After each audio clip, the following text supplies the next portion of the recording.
y se encontraron con un ser que era de cuerpo humano normal como nosotros, pero que tenía cuernos y su rostro era como alargado como el de un animal, pero que brillaba. El ser se voltea y él dice, es un demonio, unos cuernos que salían como desde la quijada hacia arriba, y se queda mirándolo y lo atormenta porque de un momento a otro se le desaparece al frente y le cae en el techo. Puro película de terror. Y empieza a jalar a la hermana a decirle, no, vámonos, vámonos, vámonos, vámonos, que eso no es un niño, eso no es un niño, eso no es un niño. Ella lo veía como un niño, el hermano ya lo veía como un señor anciano, así corvado, y ahí aparecen voces y cosas en esos aparatos y todo eso. Me decían, es que en Transmilenio hacen mucha brujería. Hay gente que le han hecho brujería, entonces carga con esa brujería encima, o no sabe o sí sabe, y como van ahí apretados, entonces la energía por eso es tan pesada.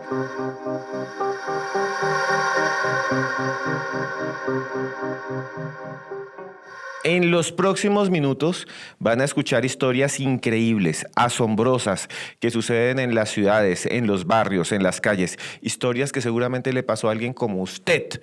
Historias de fantasmas, de espíritus, de almas en pena, que aparecen en un sistema de transporte que se llama Transmilenio o que aparecen en cualquier lugar con un invitado absolutamente increíble. Así que tienen que ver esto hasta el final, hasta el final, hasta el final. Y estamos acá nada más y nada menos que con un gran investigador, tiene un canal increíble, Conexión Enigma, lo pueden buscar ya mismo. Además, creo que muchos de ustedes lo conocen porque según las estadísticas, a mí me encanta ver, soy un adicto a las estadísticas de YouTube.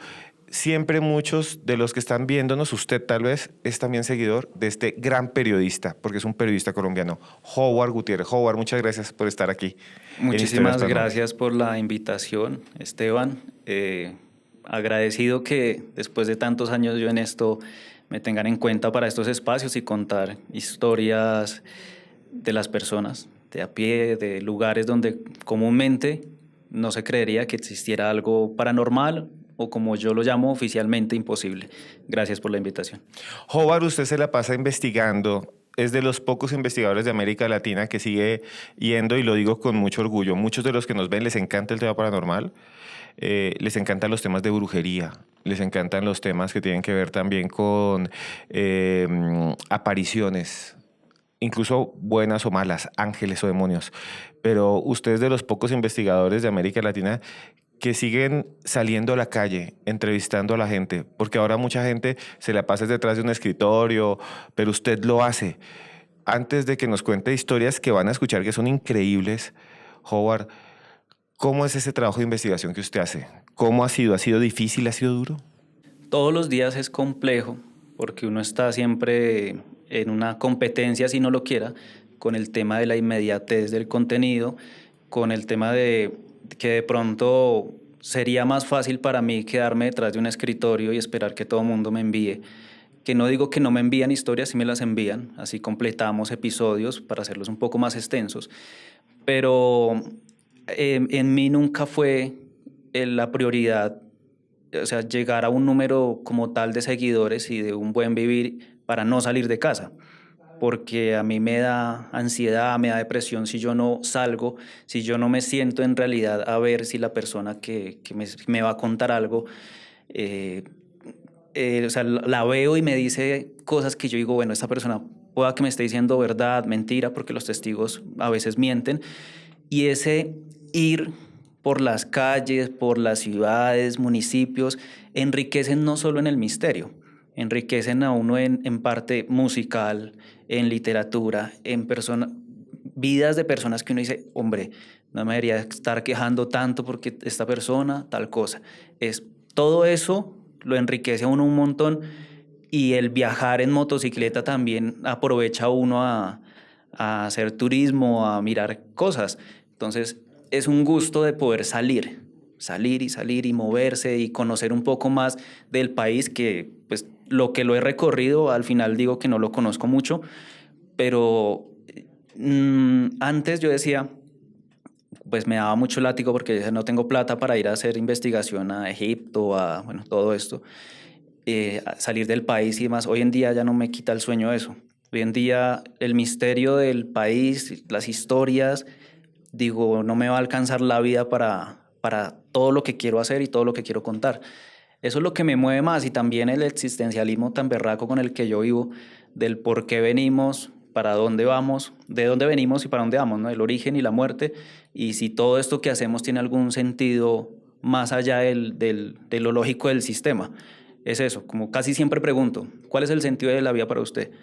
Y comienzan a contarme y a decirme en cosas, y al final, ¿pero por qué? Porque me gusta mucho la filosofía, eso sí, pero ¿por qué cree eso? ¿Por qué tal cosa? Y sigo hasta que al final dicen, la vida es un misterio, y le voy a contar una historia por qué la vida es un misterio, y no me pregunté más. Y así. Howard, otro tipo de historias que le llegan a usted y que usted también ha estado cerca, tienen que ver con la idea de la magia y la brujería y de la magia negra. Varias historias usted las ha explorado. De esas, ¿cuál le ha llamado muchísimo la atención? Hay una que viví casi personalmente, también está escrita en el libro. Yo estaba en el Putumayo con un colega periodista, y yo a él antes de ir le había dicho, tengo que ir a esa coordenada a ver qué hay allá, pero pues como el Putumayo y todo el cuento, entonces usted que está allá me puede ir a ver qué hay, si vale la pena ir o no. Y él fue, dijo, es un sitio abandonado, no hay riesgo de nada, puede venir. Aproveché un viaje que hacíamos con mi esposa y fui. Mi esposa a hacer sus cosas y yo a hacer mi trabajo de ir a esa coordenada. Digamos, el lugar abandonado era lo que en algún momento fue una casa. Y la persona que me acompañó, él siempre dice que cada vez que va conmigo a algún lado es un problema. Y él no me quería acompañar. Yo le dije, marica, pero si usted tiene carro, lléveme hasta allá y yo le pago y ahí miramos qué hacemos. No va a pasar nada porque usted ya fue, y se verificó que no había nada. Llegamos, miramos el sitio, igual sí era abandonado, no había nada, efectivamente, y ya como que lo miré y me devolví con él hacia el carro. Cuando íbamos devolviendo, sonó algo que hacía allá al fondo. Y yo le dije, ¿usted miró bien que no hubiera nadie allá escondido? Dijo, sí, tal cosa. Nos devolvimos, nada. Cuando ya nos íbamos a ir, a mi amigo le comenzó esa tos, una cosa que se ahogaba y se ahogaba y se ahogaba y tosía y se tiró al piso. Y dije, ¿y ahora quién llamo? Y yo, eso no sé. Llamé a Ramiro y le dije, no, es que pasó esto, y está que se ahoga. Y dijo, póngame en altavoz. Y ahí hizo unas oraciones y me lo calmó y todo. Y ahí él llegó y me dijo, después de todo eso, y me dijo, Howard, no se metan tanta mal. Deje de estar buscando lo que no se le ha perdido. Dedíquese a otras cosas. A él nunca le ha gustado nada de esto de redes sociales ni nada de esto. Entonces me dijo, ¿quién es Camilo? Y yo, Camilo, tantos Camilos que hay en la vida, yo ni idea. Y yo en ese momento, y yo para los nombres, o sea, para recordar nombres de tanta gente, dijo, no, que llame a Camilo, que llame a Camilo. Y yo, no, pero dijo, no, es que Camilo está muerto. Pues yo no me acordaba ni quién era Camilo. Y yo, bueno, listo, Ramiro, no me fuimos, pasó varios meses del tema, solo que en el libro pues no se cuenta que fueron varios meses, sino como a la semana. Y yo pues empecé a pensar, yo, ¿cuál Camilo? ¿Cuál Camilo? Y me acordé de Camilo, que era una persona que me ayudó incluso a recopilar algunas historias de Transmilenio. Me encontraba con él y él me decía, ay, yo conozco una señora y tal, vamos. Y él siempre iba con una pelada, una mujer. Y yo juraba pues, que eran pareja, y yo tampoco nunca pregunté si eran amantes o qué. Y normal, y cada vez que nos encontrábamos en una panadería, comíamos, hablábamos y a dónde vamos y tal. Y, la señora del patio bonito, y él me ayudó mucho con eso. Ya yo dije, ve, Camilo, entonces le escribí nada, lo llamé, nada. Y dije, pues voy a escribirle a Tatiana, la novia. Y le escribí y ella, no, imagínate, Camilo se murió. Y entonces yo, Tin, la llamé. Pues, ¿cómo así que se murió? Dijo, es que, o sea, ella me decía, sí, se murió, y se reía y como si nada, y como que todo le causaba gracia. Y yo, ¿cuándo? ¿Cómo? ¿Qué pasó? Digo, no, encontrémonos, y nos encontramos en Soacha, una panadería. Para aclararles un poquito, digamos que Tatiana es una persona que usa magia negra, todo esto, y no le interesa lo que piensen de ella. Ella dice, me gusta la plata, me gusta hacer esto, me gusta hacerle daño a la gente, y no me interesa. Es lo que le gusta a ella, y nació con eso. Y ella había intentado cambiar por Camilo, ser buena persona, ser no sé qué y todo el cuento, porque él le había dicho que iba a dejar a la esposa por ella. Y yo le dije, que ustedes no eran... Dijo, no, él había dicho que le iba a dejar y al final me dijo que no. Entonces yo por eso lo maté. Y yo, ¿y lo mató cómo? Dijo, no, yo lo desesperé tanto y le di órdenes a través de magia negra para que se colgara. ¿Cómo hizo? Me contó todo tal cual, hasta me dio el muñeco con el que había hecho. Lo que hizo fue, en octubre de ese año, cogió el muñeco y escribió unas cosas y comenzó a desesperarlo a él. Y el final era que a las 11 de la noche de ese día de octubre, él se vistiera de rojo y se colgara en la casa y tal. Y yo quedé como que, pues solo por eso le hizo eso. Tal cual, a las 11 de la noche cuando ella fue, o sea, no era solo que se colgara y tal, de cualquier forma, sino que a las 11 de la noche ella fue al palo del ahorcado en Ciudad Bolívar, llevó el muñeco con el listón y lo colgó en la rama más alta ya de eso, y a esa hora apenas colgó el muñeco, el señor Camilo se colgó en el piso alto de la casa donde él estaba, vestido de rojo, como ya había escrito, tal cual todo. Yo, claro, pues ahí yo lo que hice, voy a ir a la casa de él, que yo sí conocía la casa de él, y allá pues yo no sabía que él tenía esposa aparte y hija. Fui y la esposa pues no me quería recibir porque pensaba que yo sabía todo lo que él hacía. Y ya hasta que me dejó entrar y me mostró una carta que él le dejó a ella, donde le pedía disculpas, que no se sentía él, que habían fuerzas, que voces y cosas, pero que pues igual le dejó una parte como económica bien.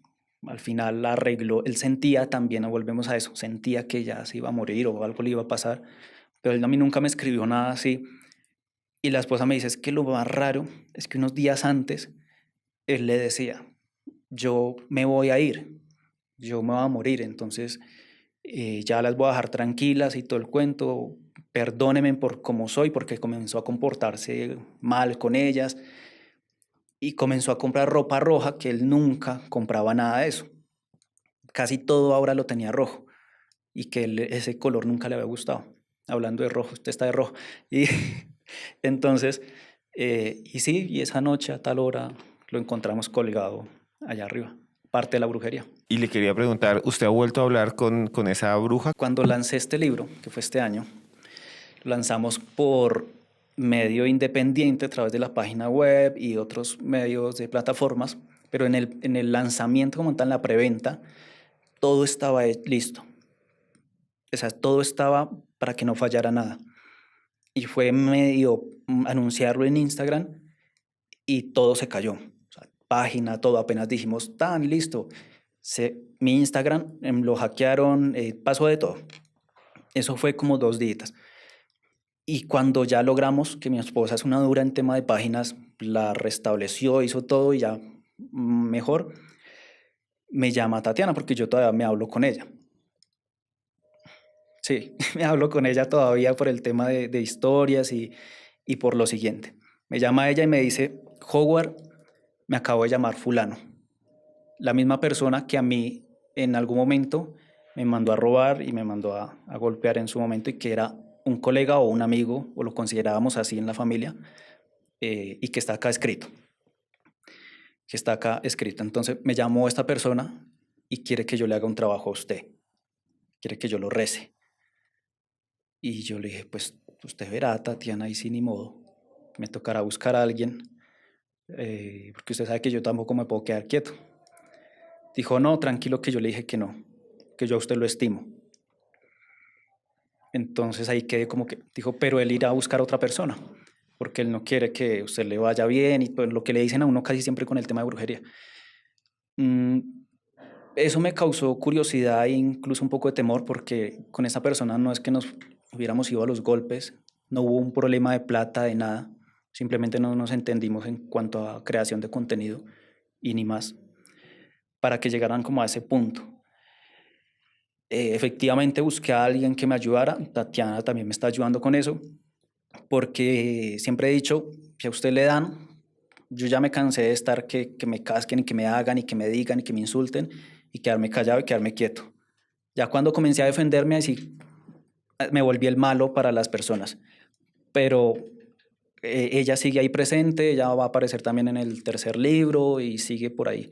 Howard, usted que conoció a Tatiana y ha recogido tantas historias de brujería, ¿alguna vez estuvo en o vio cómo hacían brujería o estuvo en un ritual o estuvo en algún lugar? ¿Nos puede contar algo de eso? Sí, a mí me pasa algo curioso y es que cuando a mí me encierran en algún círculo para protegerme y mientras que yo estoy ahí escuchando, viendo, recopilando, grabando, mm, yo no logro sentir mucho. O sea, como que lo que están haciendo me parece raro, curioso, como que los detalles, voy al detalle de esto, esta persona está haciendo tal cosa, pero no logro sentir toda esa energía y todo eso que muchos ahí sí dicen sentir. Entonces a veces como que me cuestiono un poco eso. No estoy diciendo que no sea cierto, porque sí he escuchado, digamos, en algún momento a una persona que trabajó conmigo, su nombre es Lady, ella llegó un momento así, tal cual lo que le venía contando, y comenzaron a hablarle, hablarle, hablarle, hasta que algo tomó posesión de ella, puedo decir, y decía la voz completamente distinta a la de ella. Eso fue lo raro. Esas cosas sí son raras. No sé si uno tenga la habilidad de, no sé. Eh, y comenzó a decir, es que mi nombre es Andrea. A mí me mataron en tal sitio unos guerrilleros y yo necesito su cuerpo para ir a vengarme y tata. Eso sí lo escuché y eso sí está ahí documentado y todo, solo que pues Lady no me ha dado el permiso de publicar nada. Y eso me parece curioso, me parece raro, me parece de mil formas. A mí me dicen no vaya a cementerios porque se le pega no sé qué, no vaya a tal sitio porque usted tiene que cuidar su energía, tal. Yo no me pongo a hacer nada de eso. Ya las personas que me ayudan y que obran por mí y que me protegen y todo ese tipo de cosas, que porque me estiman, yo las dejo.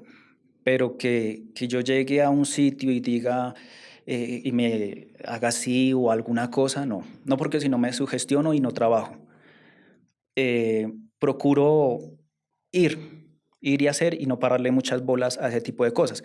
A veces casi siempre cuando llego a hacer entrevistas a personas que tienen dones, lo primero que yo llego y les digo, discúlpeme si yo llego con una energía o un ente pegado a mí o algo, es que vengo de un cementerio, es que vengo de tal sitio, vengo de hacer una investigación, entonces usted ya sabe cómo es.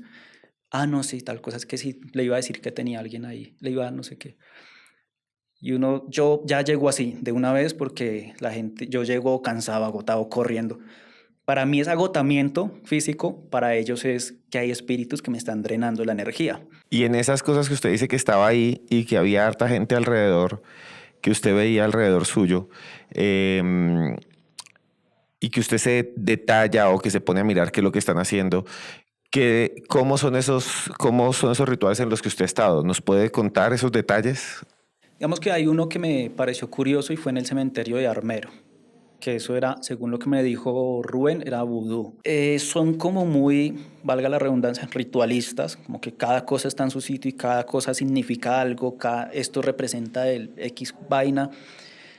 Veo mucho, dependiendo de la intención del que realiza el ritual o el que lo conduce, elementos distintos. Como en Armero eran cráneos que habían sacado de por ahí y los colocaban, que porque necesitaban un elemento de allá.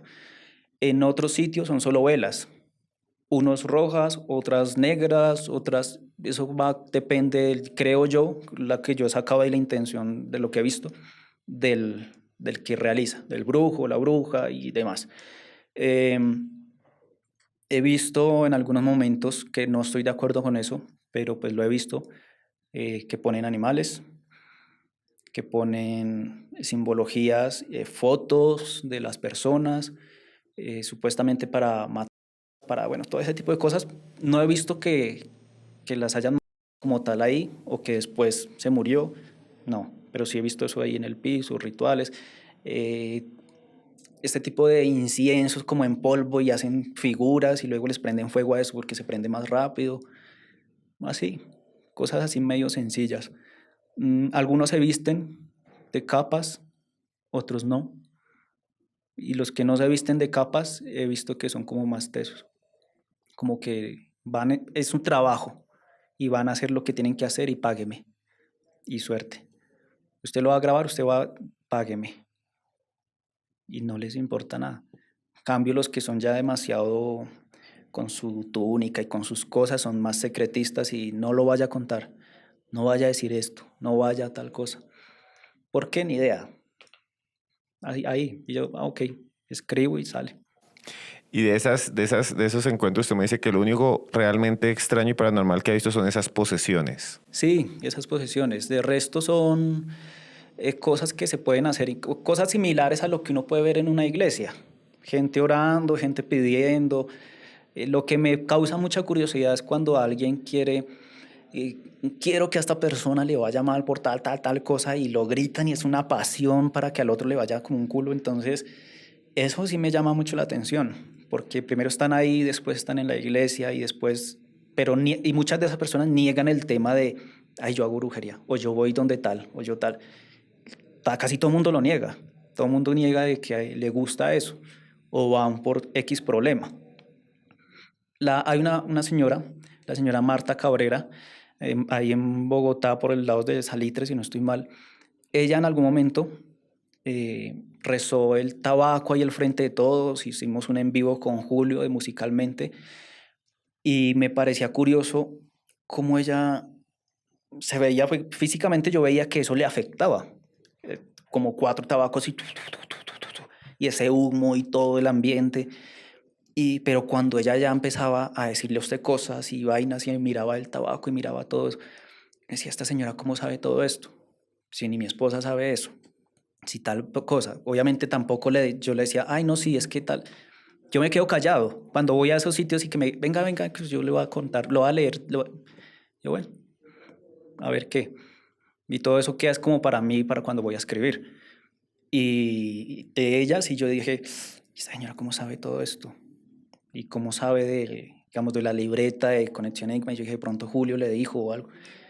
Puede ser, pero habían cosas que no tenía ya por qué saber. Y las veía en los tabacos así. Y seguía, escupía. Y donde cayera la baba.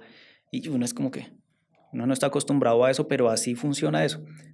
Y tomaba posesión también el doctor José Gregorio Hernández ahí, y usted le duele la pierna, usted tal cosa, y él me dice que tome salsa parrilla para la circulación y tal. Yo dije, esta señora, ¿por qué sabe que a mí me duele la pierna? Tengo un dolor ni el hijo de madre. Dijo, no, es que eso es la circulación, lo que le dijeron en el médico, que era un quiste de Banner, no sé. No, no es tan así. Y ahí para allá. Entonces yo, bueno, sí señora, gracias, muchas gracias, tal. Ya. Y le pago, obviamente, porque no es gratis. También le cobran. Y bueno, usted tiene estas experiencias y usted ve a muchas de estas personas y hay unos de estos señores que dicen ser poseídos por estos santos, ¿no? Nicanor Ochoa, y dicen cosas extrañas. ¿Usted ha visto algo así que diga, bueno, este tipo se transfiguró, se transformó o esta mujer? Sí, y me parece curioso. Ahí en Venecia había un sitio que ya no está porque le derrumbaron eso. Yo fui con mi esposa, le dije, vamos a ir cámara escondida. Yo necesito saber de qué es lo que vamos a hablar, porque nunca quisieron darme una entrevista. Entonces yo pagué la consulta, 8.000 pesos, y me hicieron escribir en un papel que por qué iba. Yo en mi mente sabía por qué iba, eh, pero yo no escribí, yo solo hice así. Y lo rayé y yo le decía a mi esposa, si saben, pues bien, si no, entonces, a ver, porque yo tenía que probar si sí o si no. Y ya cuando me dice, señor Howard, siga, eso parece un consultorio médico. Y seguí por allá y me hicieron pararme al frente de un cuadro, habían esculturas del doctor José Gregorio Hernández, de arcángeles, perdón, a los lados, y un sitio como un consultorio médico de medicina general. Ahora vamos a quemar ese papelito aquí. Lo raro es esto, y ya vengo. Quédese ahí repitiendo el Padre Nuestro y eso. Y salió. Y al momentico entró, como un minuto. Y ya llegó y se sentó y dijo, lo que vamos a hacer es que yo voy a prestar mi cuerpo, será el vehículo por el cual el doctor va a llegar y va a tomar posesión de él y le va a dar a usted información. Le colocaban una mantica aquí en los pies y hacían así. y comenzaban así tal cual escuchaba yo. Y hacían así. Ese es lo que yo vi. No vi nada que entró a él. Y cuando estaba así, decía, usted es periodista, ¿cierto? Y yo, marica. Y yo le más o menos. Dijo, usted no cree en mí, usted no cree en nada, usted no cree en nadie. Usted vino a otra cosa que no es salud, usted tal, así. Cosas que yo decía, madre, ¿cómo sabe eso? Dijo, pero aún así que usted no vino a lo que es el tema de salud normalmente, usted sí vino a sanar algo que viene a partir desde el conocimiento. Usted busca y busca y busca y no encuentra nada, nada que le llene ese vacío. Y usted tiene un dolor en tal lado, le va a doler tal cosa, esté pendiente de un contrato, de no sé qué, porque eso no va a salir bien. Usted necesita encontrarse. Y usted ahora va a emprender un viaje, no sé qué, que es el libro, va a salir de unas cosas, todo. Incluso cosas que yo ni pensé que iba a hacer, terminé haciéndolas. No sé si fue porque me indujo a eso, pero así. Y ya después era... Y volvió el señor, se quitó una mantica que tenía ahí. Un tipo, es más o menos haga cuenta de mi edad. No era un señor así súper... Y tenía un uniforme de esos de enfermeros. Todo era muy limpio, todo muy bonito, todo. Y ya, dijo, aquí está su receta. Tiene que pedirle al doctor, poner una copita con algodón y no sé qué, y eso se va a transformar en alcohol, algo así. Entonces póngale un altar, compre el altar donde usted quiera. Y va y lo pone y le pide y le pide, y él va a ir a sanarlo y le va a ir a su casa. Toca que con las fechas que lo va a poner, tiene que dormir solo, la sábana y las cobijas, todo va a ser blanco y usted tiene que estar vestido de blanco y esperarlo, no se vaya a asustar. Yo no lo hice. No lo hice, yo con eso ya tuve. ¿Para qué más? Es como cuando uno iba al tema de la Iglesia Jesucristo Internacional, del grupo Mira, hay gente que dice, yo quiero, y no lo digo porque para que vayan y lo hagan ni eso, hay gente que en vez de ir a pagarle a personas medium y así, que las consultas son caras para adivinar el futuro, van allá a la imposición de manos, esperan toda la misa al final y yo nunca he venido a esto y los hacen allá al frente y le ponen la imposición de manos. Lo digo porque lo hice y así y comienzan acá a hablarle. Hola, César, y le dicen de todo. ¿Cómo saben? No sé. No sé, pero pues por ahí he investigado cosas que ya en otra ocasión le digo, pero son muy concretos también en lo que le dicen. Antes de esa otra ocasión que vamos a hacerla, si a ustedes les está gustando este video podcast, por favor denle like ya mismo y si quieren que volvamos a hablar con Howard y hagamos una segunda, escriban aquí abajo que quieren otra vez que estemos con Conexión Enigma. Busquen su canal de YouTube, es Conexión Enigma, busquen sus libros y les voy a decir una cosa, si llegamos... Normalmente llegamos como a 3.000 comentarios. Si esta vez llegamos a 10.000 comentarios y siguen a Howard, hacemos esa segunda parte. Pero antes de eso, Howard, porque vamos a llegar a 10.000 comentarios y lo van a seguir todos a usted, antes de eso, denos como un abrebocas un poquitico, chiquitico, eso que nos va a contar después o que nos puede contar después de esas profecías en esa iglesia, en ese lugar, un poco de lo que le pasó o de lo extraño que usted ha visto para que después lo hagamos más largo. Lo que voy a decir trataré de que no ofenda a nadie, pero hace parte de la investigación como tal, y es que en algún momento, por saber cómo era el tema de la imposición de manos, por qué ellos sabían decirle a uno todo esto, fuera del tema de que usted crea o no crea en Jesús de Nazaret y bueno, en la religión, porque si usted cree, usted pues no se hace esas preguntas. En ese entonces hablé con alguien que yo creo que su merced conoce, pero no lo va a mencionar acá, que es un mentalista muy reconocido, y él llegó y me dijo, es que aquí vienen muchas personas a aprender mentalismo conmigo y se van para las iglesias cristianas, que si es así o no, no sé, eso fue lo que él me dijo, y entonces utilizan lo que yo enseñé para hacer ese tipo de cosas. No específicamente en esta iglesia, pero sí en otras donde hacen el tema como de adivinación. Eso a grandes rasgos. El tema se quedó ahí porque él entró como en una etapa de fuera medios, fuera todo este tema, porque también aparecía mucho en canales de televisión y bueno, haciendo muchas cosas. Entonces tuvo un escándalo por ahí con las autoridades de Colombia y frenó. Entonces yo también frené porque de ahí para allá dije, no, esta investigación está un poco coja y no continué. Howard, tú has viajado por muchos lugares de Colombia en busca del misterio, lugares en donde se dice que aparecen espíritus, donde hay brujería, lugares que muchos dicen se usan para cultos o lugares que se consideran para muchos parajes malditos, digámoslo así. ¿Cuál es el que más te ha impresionado? No podría decir uno en concreto. Decía que es muy difícil encontrar un sitio en especial.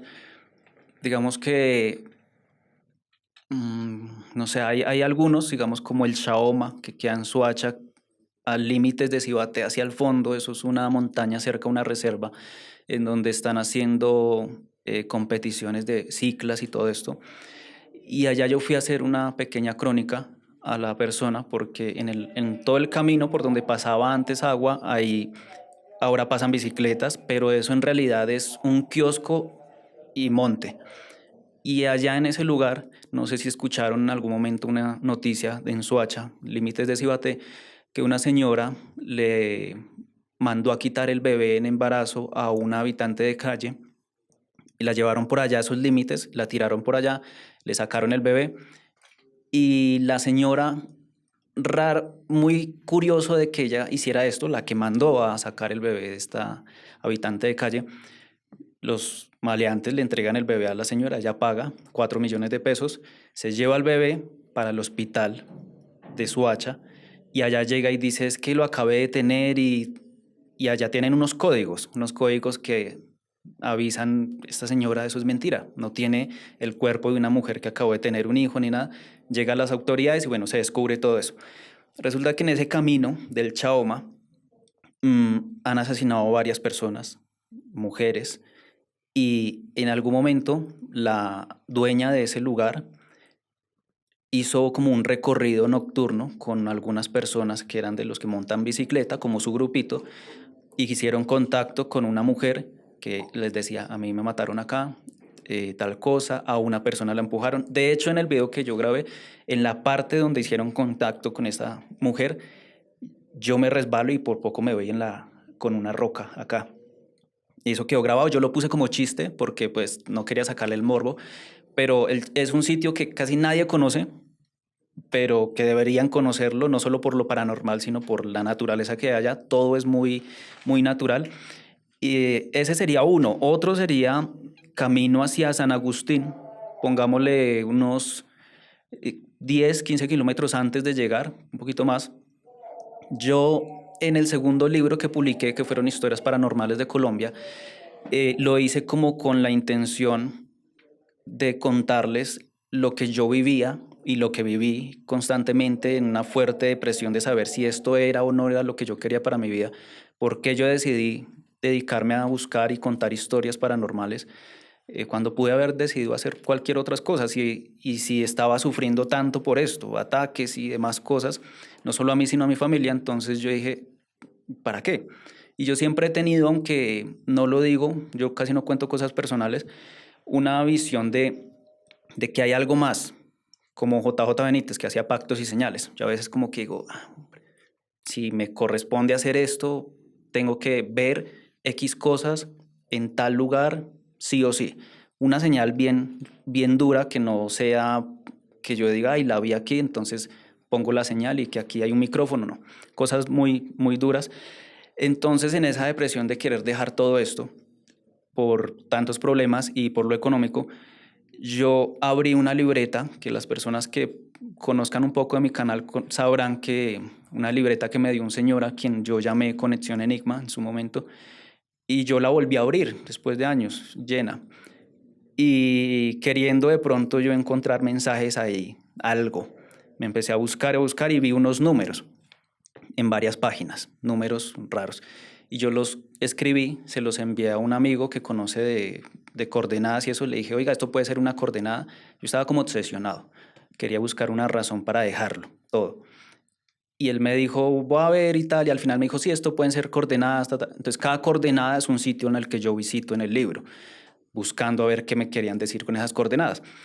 El primer sitio es ese que le digo, San Agustín, y yo agarré una motocicleta 125 y me fui, como casi siempre hago, pero en esta ocasión dije, necesito dejar esta libreta allá porque es allá donde yo tengo que terminar todo. Que la libreta mucha gente no lo sabe, pero es como un contrato que yo tengo para contar historias desde muy pequeño. Entonces me fui y me pasó de todo. Era como cuando la vida a usted le dice, no llegue allá, no siga, no, y se me varó la moto. Yo pensaba que era gasolina, me pasó de todo. En un momento en que se varó la motocicleta, yo como que, ¿y qué hago? Y la gente no paraba ni nada. Y vi, no era gasolina, no era el encendido, no era la cadena, no era nada. Y ahí yo me hice a un sitio y dije como al universo, al no sé, le dije, venga, déjeme seguir, no sea mierda. Lo dije así, yo así hablo con eso y yo le dije, déjeme seguir, llevo arrastrando esta moto ya mucho rato, me estoy asando, quiero llegar allá a ver qué. Y me levanté, encendí y encendió. Seguí y terco, era como que siga, pero no hasta allá, sino yo terco, seguí, me cogió la noche en la carretera. Yo me acuerdo que pasé una curva donde hay una virgen en toda la mitad, no al lado derecho, blanca, y yo volteé, yo la vi, yo dije, pues esa virgen se me hace curiosa. Un giro, dos giros, y ahí ya había empezado a llover como un berraco. Estaba empapado y yo en esa moto. Ustedes saben, una moto 125 no dura para un viaje y eso uno queda sin piernas, sin nalgas, sin nada. Y empecé curva, una, dos, y ahí en esa tercera curva la moto empezó, me pinché.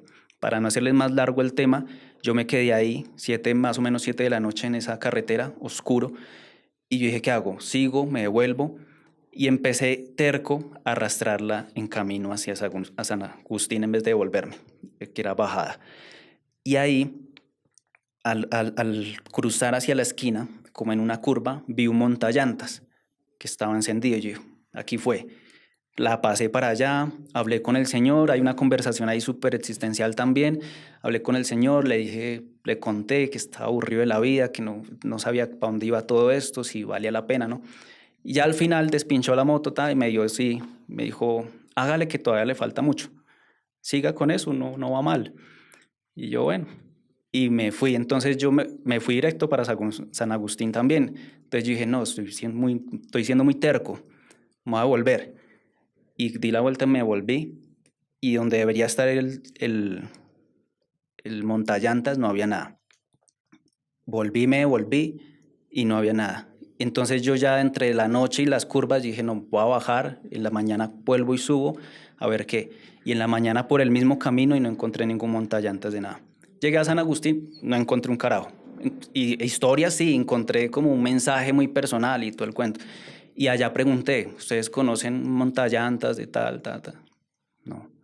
Y bajé y la única forma fue como hacerme al espacio donde pudo haber sido y había un claro ahí como de tierra, donde yo creo que pudo haber sido que estuvo el montallantas y el señor y había unas marcas de entrada de motocicleta y de salida, pero nunca supe si fue o no fue. La motocicleta sí la despincharon. Es extraño.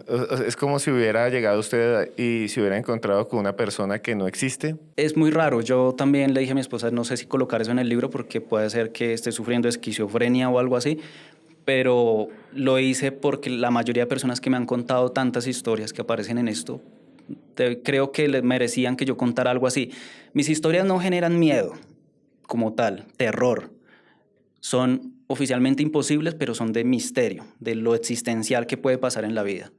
Pero al margen de que haya sido porque estaba cansado o por cualquier cosa, la llanta se despinchó. La llanta se despinchó. O sea, eso sí es una realidad. Eso pasó. Que eso fue que mi esposa, que es como más, pensemos bien las cosas, miremos esto, lo otro. Yo le digo, es que yo no, primero no consumo drogas, por si quieren saber, muy poco licor y menos cuando estoy trabajando, porque ese es mi trabajo.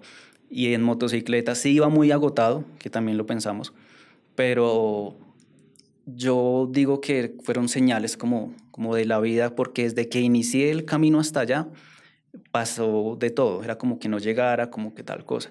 Y ya tarde en la noche, ese mensaje como de tranquilidad, que lo necesitaba como mi alma, como ese vacío que andaba por ahí. No tengo las pruebas como tal para decirles que sí o sí no. Fue algo que me pasó y ya, así es casi toda mi vida. Esos sitios más o menos que les puedo contar, les podría hablar del Salto, de la Candelaria, de todos estos, pero a mí me gusta mostrar lugares que no son normales dentro de lo paranormal. Howard, y algo que usted ha hecho que no hacía casi nadie, que lo ha hecho usted ser, yo creo que el narrador de historias paranormales más famoso de Colombia y uno de los más famosos de América Latina, es que usted se interesó por historias que la gente, lo que usted dice, la gente antes no buscaba o no narraba, pero estaban ahí, las de colegios, además colegios públicos, colegios que están en barrios en los que a los investigadores no les interesaba sino ir a los lugares malditos, famosos, pero usted fue y buscó las noticias y las historias también de las estaciones de Transmilenio de los migrantes del Darién. ¿Nos puede contar alguna de esas historias que a usted le pareció increíble y que usted mismo ha dicho, esto es algo asombroso? Yo tuve una ventaja y es que la vida a mí me dio unos empleos curiosos que creo que hoy en día los entiendo, empleos de entregar facturas de servicios públicos por lugares y barrios, que era la entregaba o la entregaba, barrios pesados y todo este tema. Entonces, eh, como la entregaba o la entregaba, también me hice amigo de la gente de esos sitios, para que cogieran el perro pitbull y no me mordiera, para que me dejara entrar el campanero de tal barrio y así. Y ahí, pues, yo creo que se armó todo esto porque en algún momento también yo dije, leí una frase que decía, lo que te resistes persiste, y no estaba viendo todo lo que tenía. Yo ve, ¿y quién cuenta las historias de acá? Pero bueno, es que no, mis historias son muy largas, entonces yo no me acuerdo que le puedo contar. Una del Darién que hicimos con los corresponsales. Hoy en día trabajamos con corresponsales. Claro, digamos, en ese trabajo de los corresponsales nos reunimos cada cierto tiempo para ver qué encontraron y cuánto me van a cobrar y cómo vamos a hacer con los derechos y sí, todo el tema. Y me habían dicho, hay una historia de una persona que era de Cali y se fue para Estados Unidos. Es un muchacho que es cantante de música popular y se quería ir para allá porque allá está el futuro de él y todo. Aquí en Colombia, él no tenía, según sus propias palabras, ya cuando nos hablamos con él no tenía necesidad de nada. Tenía un buen vivir, tenía con su mamá su casa, su negocio, sus vehículos, pero él sentía que tenía que irse para allá. Entonces convenció a la mamá de vender todo y que se fueran por el, por el Darién. Em, lo hacen y él decide, él en su mente y lo que veía en videos y decía que era peligroso y todo, pero que él siendo como con textura y atlético y demás, eso es así. Ya estando, uno sabe que ya estando en un sitio, uno ya empieza a padecerlo, no es como uno se lo imagina, tal cual le pasó a él. Iban caminando con el grupo, ellos eran los penúltimos del grupo. Atrás de ellos venía una familia de africanos, según él, pero ellos iban con la mamá. Caminaban, iban tomando agua, la mamá descansaba y así. Voy a tratar de cortarle un tris. Llega un punto en el que la mamá ya está muy agotada. Él la ve físicamente y comienza a arrepentirse. Y si él se siente cansado, él dice, mi mamá, ¿cómo va a estar? Está mal. Y cada vez él para más, le da agua, que comamos esto. Y cada vez que van llegando los africanos de atrás, pues es como la señal, bueno, ya nos alcanzaron, continuemos. Llega un punto en el que tan cansados que la mamá se sienta en un tronco y él se sienta ahí al lado de ella y ella se sienta ahí así y se queda ahí un rato ahí al lado de él. Hablan algo muy personal, él le dice que la disculpe, que no quería que pasara todo esto, que está siendo más difícil de lo normal y se quedan un momentico así. Cuando sienten a los africanos atrás, él dice, listo mamá, vámonos. Y la mamá se levanta como nueva, ya no se le ve cansancio en la cara, ya no, nada. Y él, uy, bien, entonces le da ánimo. Comienzan a caminar y la mamá le dice, vamos, vamos que ya casi llegamos, vamos, que allá está tu sueño, nada. Todo el resto del camino la mamá, tienes que tomar agua ya, tienes que comer. come, tal. Y él, sí, y él le ofrecía, pero ella decía, no, tú tienes que comer, haz tal cosa. Llega a un árbol y él acabadísimo, acabadísimo. Y ahí es donde la mamá le dice a él que le cante la canción favorita de ella, que es una ranchera, no sé si la conocen, que es cuando quería ser grande, de Vicente Fernández. Y él la comienza a cantar, va cantándole ahí con la mamá y ve que los africanos están ahí atrás. Y sigue y sigue y sigue, para cortarles el cuento. Llegan al final donde tienen que llegar, ya están todos allá reunidos. Y él va ahí con la mamá al lado y dice, uy, mamá, lo logramos, tal cosa. Se adelanta, se da la vuelta y la mamá no está, por ningún lado. Y él dice que no había sentido un dolor en el alma tan grande que era no ver a su mamá ahí. Y él se devolvió destrozado, llorando. Se volvió una gran parte del camino hasta que ya la gente lo devolvió. Él dice que se desmayó varias veces del dolor y no encontró a su mamá ni el cuerpo ni nada. Ya un tiempito después de que el medio está recuperado, logran hablar con las personas que estaban atrás y logran hacer como una traducción ahí. Y ellos le dicen que él canta muy bonito, él canta muy bien, venía cantando y que chévere. Y le preguntan por la señora. Y ellos dicen, no, ella se quedó sentada ya en el árbol, en el tronco del árbol, cuando la última vez que se habían sentado. Y ella había muerto ahí. Cuando él sintió que se levantó con ella y que estaba completamente recuperada, ella se había quedado ahí. El cuerpo, el alma no, según la historia de la persona. Y obviamente él está en Estados Unidos, pero él dice que ya no es lo mismo, que se arrepiente muchísimo, él sigue su carrera, porque él dice que tiene que hacer algo con eso, pero él sí se atormenta bastante. Y hay más historias que le llegan a usted de muchas personas y otras que usted investiga y va hasta el lugar. Y hay unas que se han vuelto muy reconocidas gracias a usted en todas partes. ¿Nos puede hablar de alguna de esas que usted dice, vea, yo narré esta historia y ahora la conocen y me la vuelven a contar, pero yo fui el que la investigué primero? Sí, pasa mucho que las personas me llegan a mí con la historia y yo digo, ¿se acuerdan hace 7 años cuando se hizo la primera investigación? Casi todas son las de Transmilenio o las del cementerio San Pedro, Museo San Pedro de Medellín. Hay una que es de una niña en la estación Bicentenario, que es la que yo tengo acá, que en el libro se llama Estación y Portalito del Bicentenario, que se le aparece a una chica que está con la necesidad de ayuda, ¿no? Esa la reconocen muchísimo. Mm, Reconocen también otras que son del Portal Américas, Portal Suba, las del Salto del Tequendama, sobre todo, digamos, las de Monserrate con el tema de los túneles y las cuevas y todo eso que hablan, que yo no los he visto, pero pues así es la historia como tal. Y bueno, Howard, en su libro y en su canal de YouTube Conexión Enigma, usted tiene unas historias asombrosas, increíbles, que tienen que ver con estas apariciones de entidades, espectros, espíritus en sistemas de transporte. ¿Cuáles son las que usted más lo han impactado? El tema de Transmilenio siempre fue como chocante, porque la idea principal de buscar esas historias no fue como tal mía, sino que se buscaban las historias en lugares. Era muy raro que me viera alguien en un momento. Su merced, ¿usted cree en lo paranormal? ¿Le ha pasado algo? Y seguían derecho. De 100 personas, una me decía sí, tal, pero me dan el número. Pero nunca fue como historias de Transmilenio. Ya fue como que no logramos encajar esas historias por ningún otro lado, en ningún otro guión. Entonces fueron 3 estaciones paranormales de Transmilenio. De Transmilenio, casi todas las historias me impactaron porque uno no creería que ocurran ahí.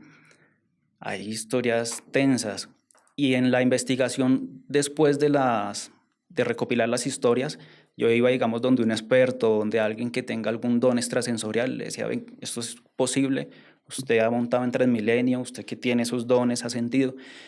Y curiosamente casi todo el mundo, o todas esas personas expertas, me decían, es que en Transmilenio hacen mucha brujería. Hay gente que le han hecho brujería, entonces carga con esa brujería encima, o no sabe o sí sabe, y como van ahí apretados, entonces la energía por eso es tan pesada. O la persona que la hace también toma el transporte público. Dijo, y eso, no, eso es común. Hay una historia que muchos la distinguen, la conocen, es más popular, que es la estación y el portalito del Bicentenario de Transmilenio. Si me permiten, se las voy a narrar. Les pido disculpas si me equivoco. Tengo frío. Perdón. Dice así. Sobre la rampa que conecta el portalito con la estación que está sobre la 10ª, ocurrieron los siguientes hechos a los que aún no les encuentro una explicación. Resulta que mi tía, una persona con grandes dotes para la clarividencia, me decía que me cuidara, que podía haber un accidente en mi futuro. Yo juraba que solo quería asustarme, o que mi mamá la había mandado a decir eso porque porque yo venía llegando tarde a la casa por estar de rumba después de la universidad. En una noche de esas, yo discutí con mi pareja y me fui de la discoteca sola. Ya era bastante tarde y decidí tomar un vehículo. Tomé la, Tomé la mala suerte de que el conductor del taxi resultara ser un ladrón y un pervertido. Me decía cosas muy feas mientras cambiaba de ruta. El tipo tenía un revólver. Yo solo lloraba y lloraba, pero algo muy extraño estaba a punto de suceder. Cuando pasamos frente al portal Bicentenario, el tipo frenó de repente y me comenzó a preguntar a gritos que qué estaba haciendo. Yo me quedé muda, muerta de miedo porque el tipo movía su arma como un loco. Entonces me di cuenta que no me hablaba a mí, le hablaba a algo que muy seguramente estaba a mi lado. El tipo apuntó con su arma y me ordenó o nos ordenó que nos bajáramos. Gritaba sin parar, me decía, bruja y ahora sí voy a estar maldito por usted. Cuando me bajé, corrí a la estación, fui corriendo hacia la rampa. Desde ahí pude ver cómo varias personas, habitantes de calle y maleantes, encerraron al señor y lo despojaron de sus pertenencias. Algunos lo golpearon, le gritaban que era un violador, una rata. Mientras tanto, yo esperaba ahí, escondida. Quería llamar a mi mamá o a alguien para decir que me fuera a recoger, pero por alguna razón no atinaba a buscar mi celular. Solo me quedé ahí, cagada del susto, observando lo que sucedía con el tipo y esperando quién sabe qué. Lloré y lloré, no pude evitarlo. Entonces una jovencita adolescente, a la que no había visto, me sorprendió cuando tomó mi cara con sus manos y me preguntó si estaba bien. Tenía unos 15 años y estaba vestida con un uniforme de colegio público. Yo dudé antes de contestar y contemplé la posibilidad de pedirle que me dejara tranquila. Al final era una desconocida y me estaba tocando la cara sin mi consentimiento, pero necesitaba con urgencia que alguien me ayudara. Así que sin más, le dije que sí, que estaba bien, que solo había sido el susto por lo sucedido con el tipo. No te preocupes, dijo, no te va a pasar nada. ¿Dónde están tus papás?, le pregunté, pero ella se limitó a mirarme con una sonrisa. Bueno, mejor nos vamos de aquí. Venga conmigo y más tarde llamamos a sus papás, le dije. La tomé del brazo para llevarla, pero ella me detuvo. No te preocupes, yo vivo aquí. Aquí ayudo a mujeres como tú o a cualquier persona que esté en peligro. No quiero que les pase lo que me pasó a mí cuando estaba viva. Yo no terminé de entender lo que me acababa de decir. La tomé de la mano para salir de allí. Empecé a caminar y cuando eché un vistazo no tenía a nadie agarrada de las manos y estaba sola. Su voz llegó a mis oídos desde alguna parte. Estarás a salvo aquí hasta que amanezca. Ora por mí, por favor. Yo no fui capaz de salir de allí, no tenía las fuerzas y el miedo casi era más grande que yo. No entiendo cómo, pero los vigilantes no me vieron. Todas las noches pido por ella, sea quien sea, porque me salvó de una violación o algo peor.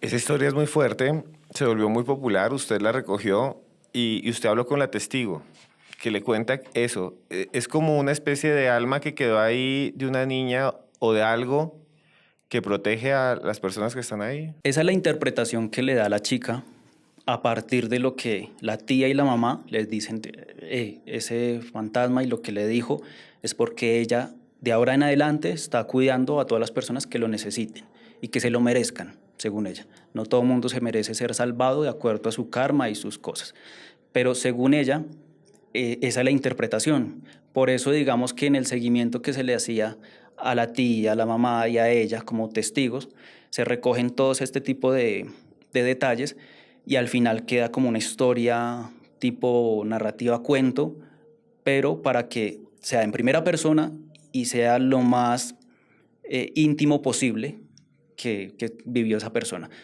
Pero sí, más o menos la gente le ha sacado esa interpretación, pero yo no les puedo decir si el fantasma está ahí para proteger o no. Es muy difícil decirle eso. Al final fue la interpretación de ella. ¿Y usted ha recogido más historias o le han escrito más sobre esa misma entidad o ese mismo espíritu que supuestamente vive en ese lugar que es la Estación Bicentenario? Sí, y han enviado fotos y han dicho cosas sobre la estación. Y a mí esa parte no me incomoda, que envíen las fotos o que esto me gustaría mucho. En algún momento lo dije cuando saqué el video, y ya fue hace años, que sería bueno que personas con dones extrasensoriales, que yo no tengo ningún tipo de don, yo no hago limpias, yo no hago nada de eso, acudieran a estos sitios de donde yo estoy contando historias a ver qué sienten, si se pueden comunicar con ella. Sería genial. Hacen parte de pronto partieron de esta historia y van a ver si la niña está ahí. Pasó en una colaboración que hice en YouTube con Chris Sin Límite y yo le dije a él, yo no tengo ningún tipo de dones, pero él quería recorrer lugares paranormales de Bogotá. Yo le dije, para mí son estos. Y uno de esos fue Guadalupe.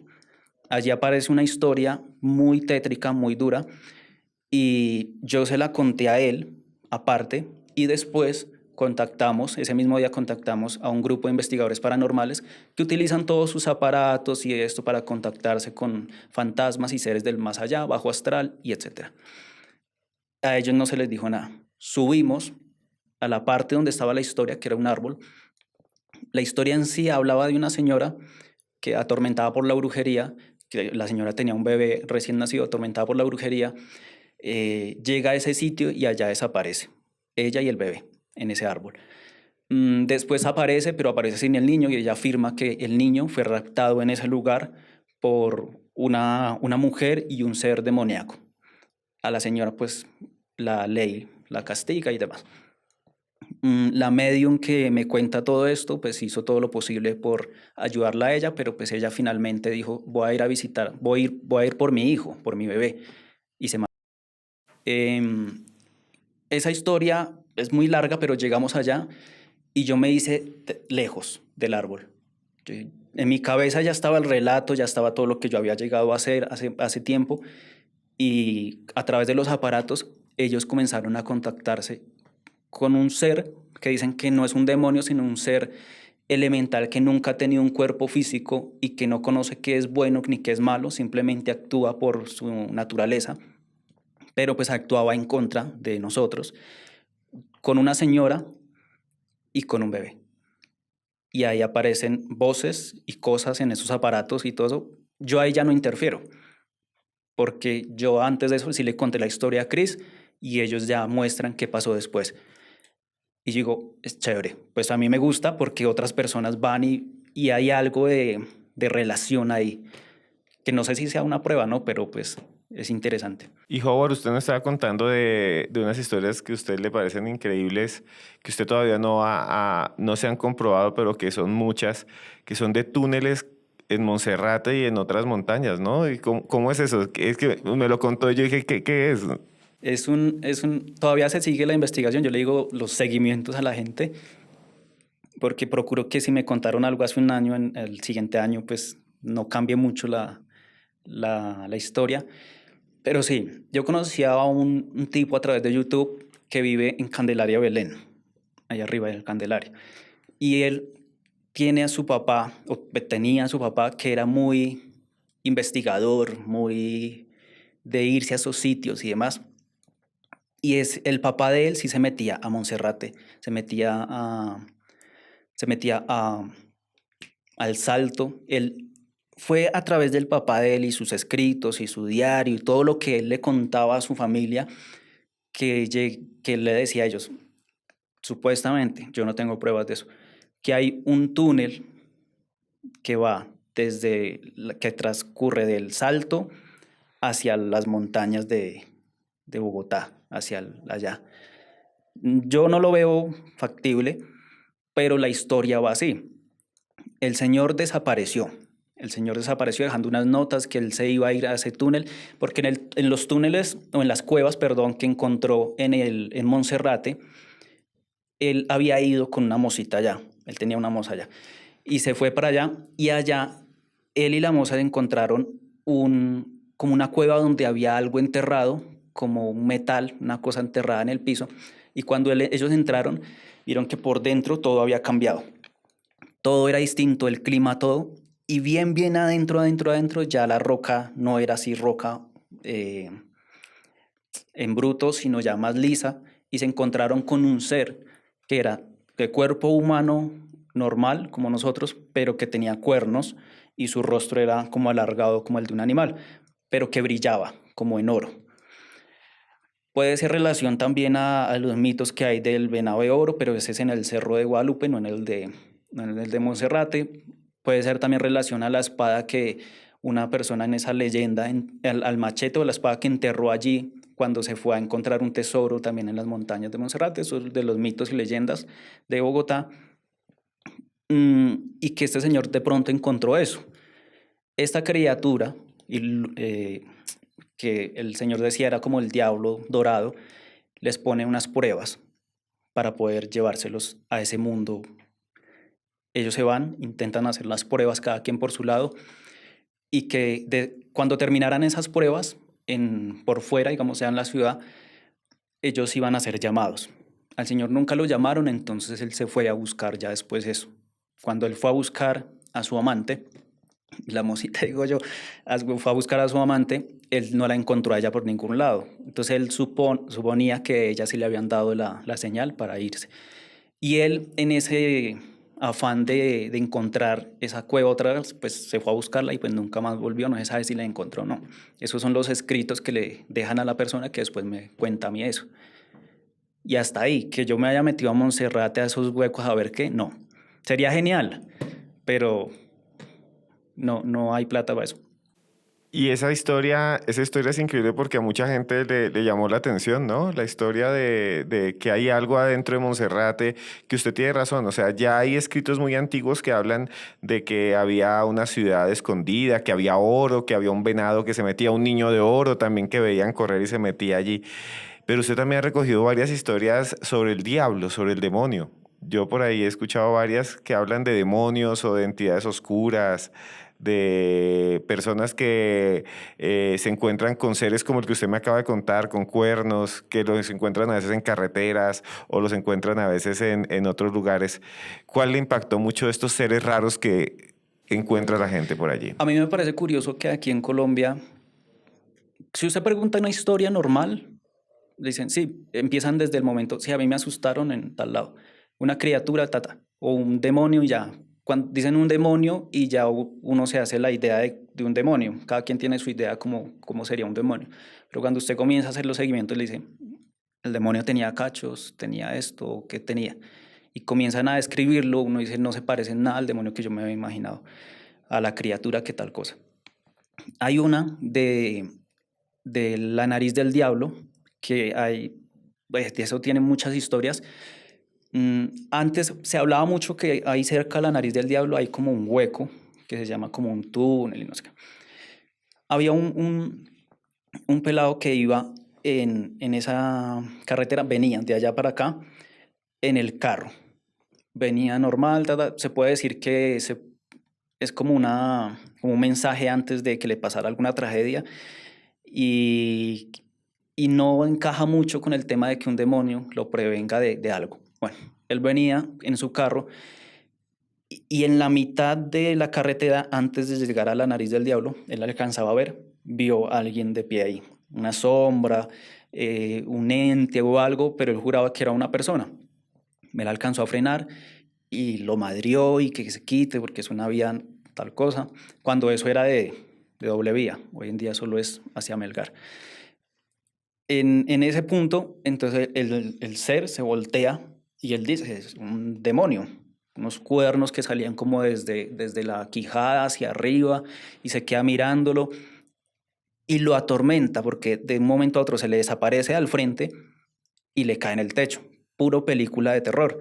Y él se queda ahí un rato y no sabe si arrancar o no, el carro no le arranca y bueno, Al momento como que todo pasa, arranca y cuando ve más adelante se da cuenta que el carro que había ido al frente de él lo había espichado una roca que se había deslizado. Y él dice, gracias a esa entidad que no me pasó lo mismo que le pasó a ese. Ahí mismo, un señor caminante dice que se le acercó un perro negro en cierto lugar de la carretera a acompañarlo y él, como la mamá le decía que cuando se le acercara un animalito es porque lo estaba cuidando de aquí para allá. Entonces él dijo, ah, bien. En toda la punta de la nariz del diablo, él se queda ahí y comienza a escuchar que alguien le habla. Sí, puede ser, no sé, una enfermedad mental, alguna cosa. Y él dice que el perro comenzó a transformarse como una sombra y la sombra no física hacia el lado de él, sino que la sombra como que se escurrió hacia la montaña y ahí vio como un perro más grande, pero él decía, era el diablo porque era un perro como con cuernos y no sé qué. Y ahí él tiene una charla que de ahí para allá, él dice, si puede cuidar, o sea, si me cuida a mí, siendo perro, todo lo que tenga que cuidarme, yo a usted le voy a dar todo lo que necesite. Y el señor pasó de ser, sí, muy pobre a tener muchas cosas. Eso sí, tiene que volver cada tanto a esa parte de la montaña. Alguien la habrá visto, a una parte de la montaña, aprender velas, hacer unas oraciones, unas cosas así, y el perro todavía está con él. Son testimonios muy corticos, pero sí que tienen relación así como con el diablo o entidades del bajo astral, o bueno, es importante mencionar que cada quien tiene su idea de estos seres. ¿Que de dónde salen? ¿Por qué esto? No tengo ni idea. Testimonios. Howard, usted escribió otro libro, tiene un segundo libro que lo pueden conseguir en su canal de YouTube, ahí en comunidad pueden ver ustedes, este es Conexión Enigma, ¿verdad? 2. Ahí hay más historias. Este es Historias Paranormales de Colombia, en el cual les cuento un poco cómo llego yo a las historias. Va por regiones, entonces cada vez que voy a cierto lugar aparece región tal y una serie de historias, no de todos los lugares turísticos, sino que también lugares normales. Es un recorrido, es como una aventura que le llamo yo una aventura paranormal a través de la motocicleta, fotografías, eh, mm, historias que no han salido nunca en el canal. Aquí van a encontrar historias de estas. Temas también personales, porque la gente a veces piensa que uno salió de la nada y no. Yo tuve, se puede decir que maestros o maestras que en su momento me fueron guiando haciendo cosas y ahí les cuento parte de una segunda mamá que yo tuve que se llamaba Doña Nelly y cómo ella a través de unas cartas y una serie de, digo yo, una posesión a través del hijo de ella, ahí abajo en Teusaquillo, en una de esas casas, se comunica conmigo para decirme que todavía no es hora. Howard, cuéntenos esa historia, por favor, para que la vayan a ver a su libro, pero ¿cómo fue eso? Cuéntenos aquí a todos cómo fue esa relación con esta persona y esa posesión y qué era lo que había y cuál fue el mensaje. ¿Qué fue lo que sucedió? Yo les comenté al inicio lo que me ocurrió en carretera y era también el ir a buscar esas coordenadas para devolver la libreta y acabar pues con el proyecto, que es como la idea es esa. Eh, yo cuando trabajo, la gente de pronto pensará que es que yo todo lo hago solo.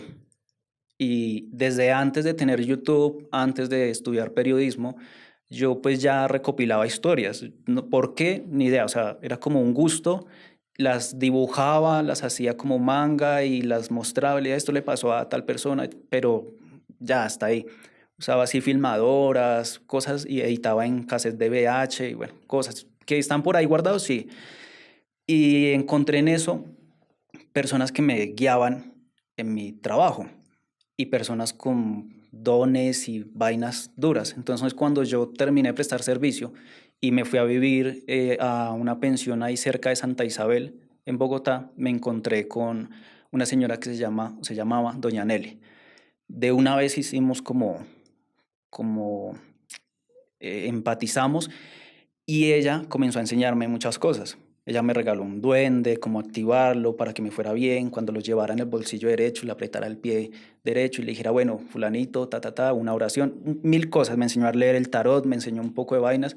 Yo leía el tarot en la carrera séptima, a lo que me dieran. porque en esa época también acaba de salir de prestar servicio, entonces no querían saber nada del sistema, entonces era sacos de lana llevado. Entonces ahí conocía a doña Nelly, Ramiro, que Ramiro es un personaje, él tiene un negocio ahí en la 19, cosas de tecnología y eso, pero él es muy chocho. Entonces cada vez que yo necesito, ya estoy que no sé qué hacer, que no tengo tema, que no tengo nada, o que tengo un tema pero no sé, necesito ayuda, voy donde alguien de ellos. Y son personas ya adultas. Entonces ya saben, nada, Howard, ¿ahora qué quiere? Usted solo viene cuando necesita algo. ¿Ahora qué le pasó? Ahora son las únicas personas con quienes yo puedo ser yo, fuera del papel de periodista, solo es porque ellos ya me conocen desde hace mucho. El caso, la persona, Ramiro, me estaba ayudando, me sigue ayudando con el tema de buscar. Y por lo menos la tumba del señor Conexión Enigma, que no le sabemos el nombre real, para entregar la libreta y acabamos esto y seguimos como con nuestras vidas más tranquilos.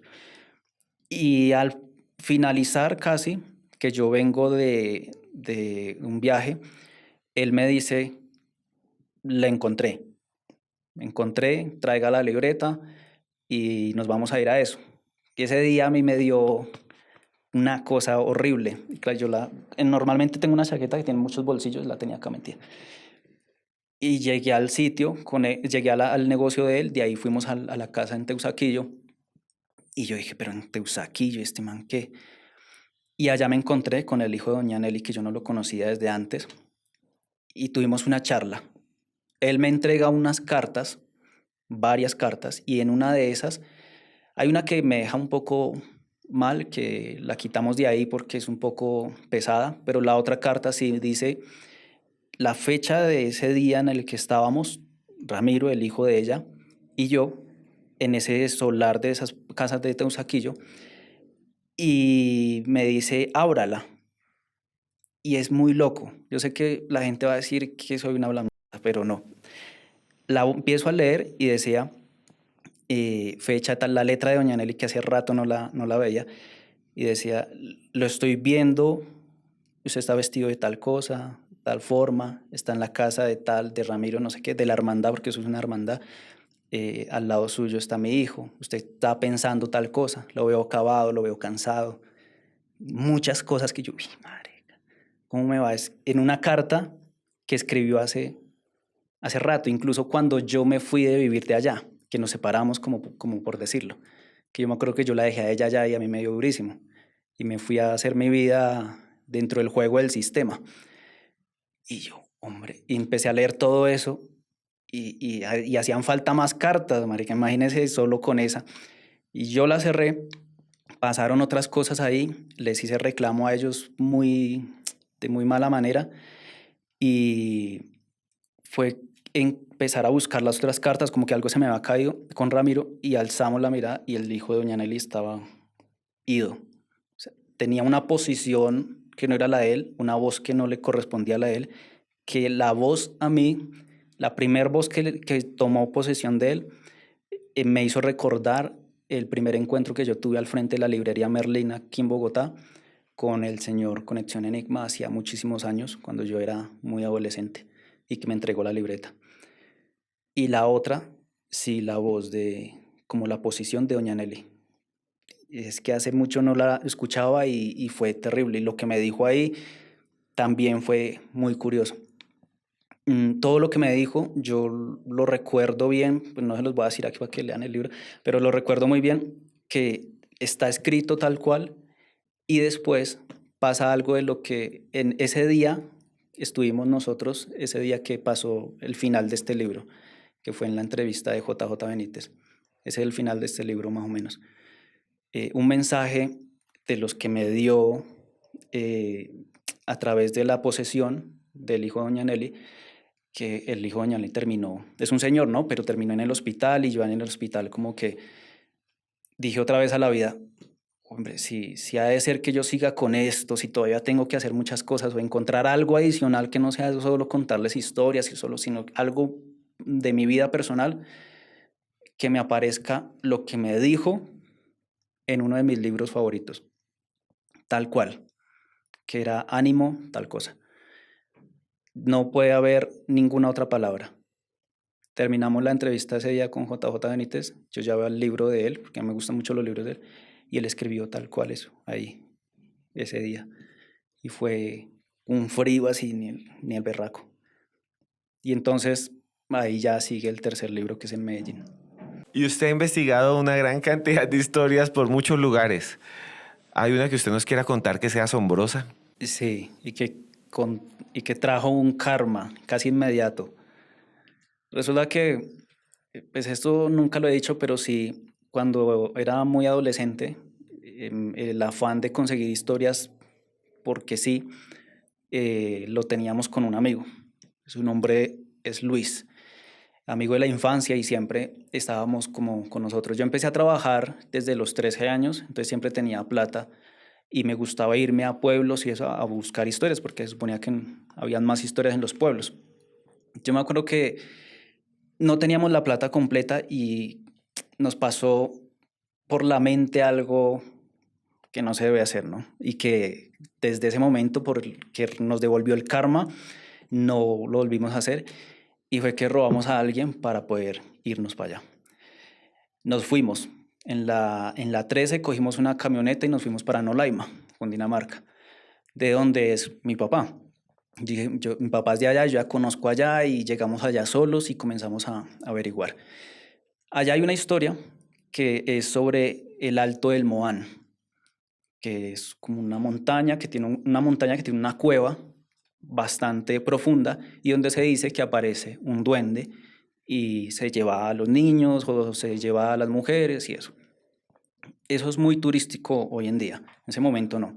Nosotros llegamos al pueblo de Anolaima y a hablar con un señor, y el señor nos llevó donde los hijos y que ellos sabían la historia. Y bueno, resulta que los hijos, en un Corpus Christi que se hace allá, se hace ahí en el pueblo, y hacen figuras con naranjas y bueno, con frutas, y es como un carnaval pequeño.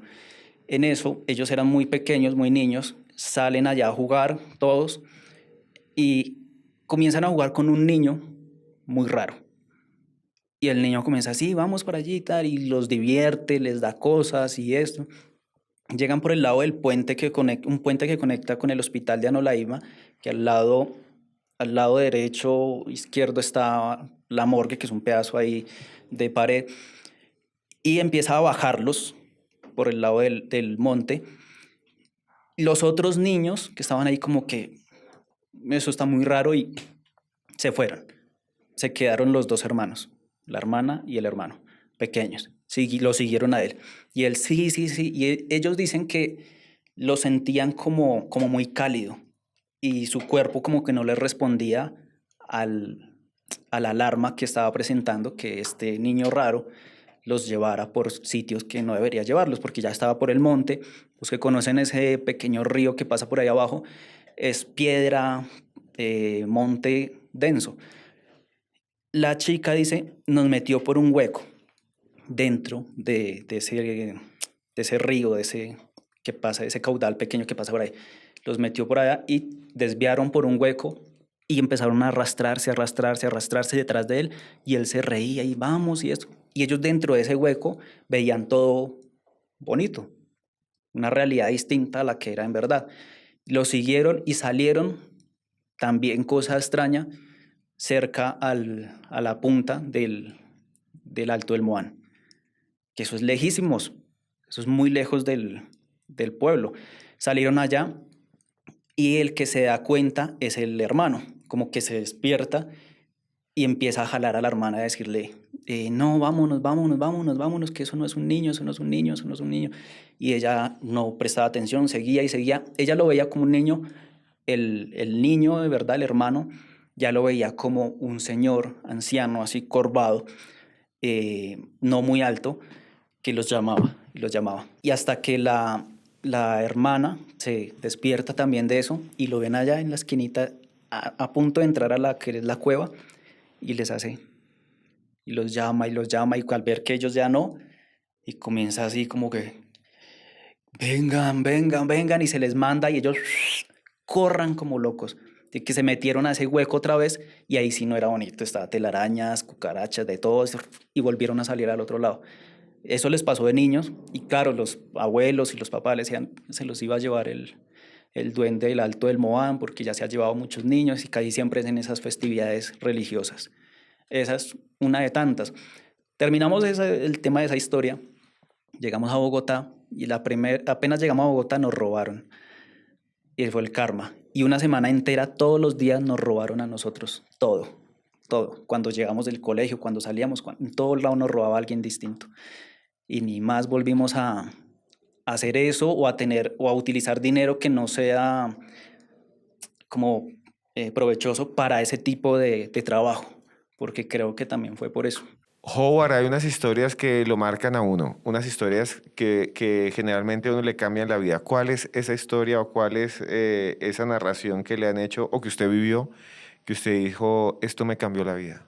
A mí hay historias que me marcan mucho y que normalmente no son las más terroríficas, sino las más existenciales, por decirlo de alguna manera, las más misteriosas.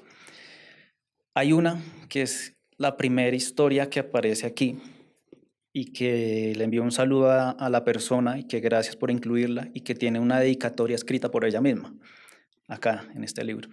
Ella tenía una amiga de infancia muy allegada, eran como ya hermanas porque se conocían en las casas de cada quien y iban al mismo colegio, se contaban todo, se podía quedar en pijama una con la otra, demás. En, en eso, digamos que le voy a poner un nombre que no es el real, digamos que Estefanía me cuenta todo esto y su amiga, digámosle Andrea, eh, pues ella ya no vivía con los papás como tal. O sea, ya no eran pareja los papás, se habían separado. Vivía solo con la mamá y con el padrastro. Pero pues normal, hacía mucho tiempo. Entonces Estefanía con Andrea, para arriba y para abajo, se contaban todo, muy amigas, muy todo. Una semana, Andrea comienza a sentirse muy mal, de salud, de mente, de todo. Casi no quería ir al colegio y se sentía muy depresiva y le decía a Estefanía que pues no hallaba razón de nada, que estaba muy mal, que por qué, ni idea. En cambio, Estefanía, la que me cuenta la historia, estaba todo lo contrario, súper feliz y como, mejor dicho, como nunca antes. Pasa esa semana y los papeles se invierten. Ahora la que estaba enferma era Estefanía, la chica que cuenta la historia, y la que estaba muy feliz era Andrea. ¿Qué pasaba entre esas semanas? Y es que desde el momento en el que Andrea la primera semana comenzó a sentirse mal, ella dice, tengo pesadillas, hay alguien que me visita en los sueños, en la habitación, es una sombra. Primero era una sombra por el rabillo del ojo, luego era más clara y cada vez va tomando más forma. Cuando terminó toda esa semana mala de Andrea, de enfermedad, de depresión, de todo, la entidad ya tenía más forma, ya se escondía a través de los postes cuando ella iba caminando, ya se la seguía en las esquinas, la miraba así. Y en ese momento fue cuando ya terminó la semana mala y comenzó la semana de buen ánimo para ella. Dice, sí, yo todavía la veo, pero ya no me da miedo, ya está muy cerca. Ya sé cómo es su rostro, ya tiene un sombrero negro, se viste de negro también, pero yo no la siento como que venga a hacerme algo malo. Y se quedan así como pensando, Estefanía, esa semana que le dio los achaques, la depresión y la gripe y todo, se quedó en la casa porque ella sí no fue al colegio. Y entonces su amiga dijo, pues como mi amiga no va, entonces yo me quedo a ella ahí con ella en la casa cuidándola y pasando chisme y todo. El último día de esa semana, de Estefanía, que la pasó muy mal, eh, se comienza ella a leer mensajes de WhatsApp que se enviaban como que de mucho amor, que te quiero mucho, te amo, y siempre eres lo mejor para mí, la hermana que nunca tuve y todo. Ese último día, antes de que Andrea se marche de la casa de Stephanie, o Estefanía, eh, le dice, no, es que estoy muy feliz, estoy muy feliz y ya me quiero ir para la casa, quiero dormir porque mañana va a ser un día mejor, espectacular, ta.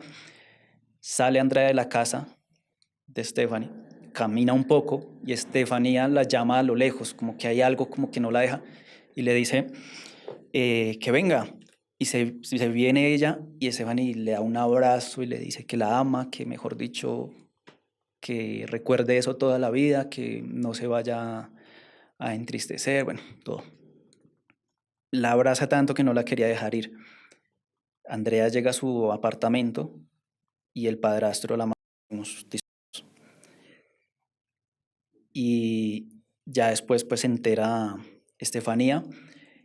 Lo misterioso de esto es que de ahí para allá empiezan a ocurrir una serie de eventos sobrenaturales, paranormales, a Estefanía, a la mamá, al papá de la chica de Andrea, sutiles, en sueños, de todo un poco, pero todos estos eventos sobrenaturales los iban llevando como a algo, como que Andrea desde el más allá los iba diciendo tal cosa, esto.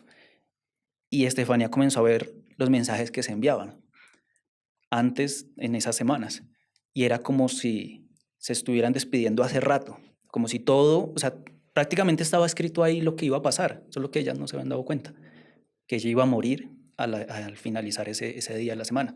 Que se despidieron de una forma rara también, que sentían algo distinto, todo estaba escrito ahí. Y empiezan como y Estefanía comienza a pensar que todo está como predestinado a que suceda. Hay siempre mensajes de algo que no conocemos, de ese más allá del universo, de Dios, que le dicen, usted va a morir. Y no hay poder humano que o sea, vine por usted, prácticamente era ese ser que había estado cerca de Andrea. Estefanía comienza a tener sueños, unos bonitos, otros no tanto, y uno de esos sueños, para no alargarles más, fue uno que me generó impacto bastante porque se mezcló un poco con la realidad, el sueño con despertarse, con estar despierto. Ella está despierta en su habitación y comienza a escuchar que alguien llora en el rincón de su habitación y la que estaba llorando era Andrea. Y lloraba y ella como que suena y era alguien llorando. En ese momento ella se duerme. Dice que se duerme y comienza a soñar con ella. El sueño aparece como tipo película, el patio del colegio, del recreo, del descanso. Y la ve allá al fondo a llorar, llorando. Y se va donde ella y le dice, Andrea, pero usted, ¿por qué está llorando? ¿Qué le pasó? Cuénteme.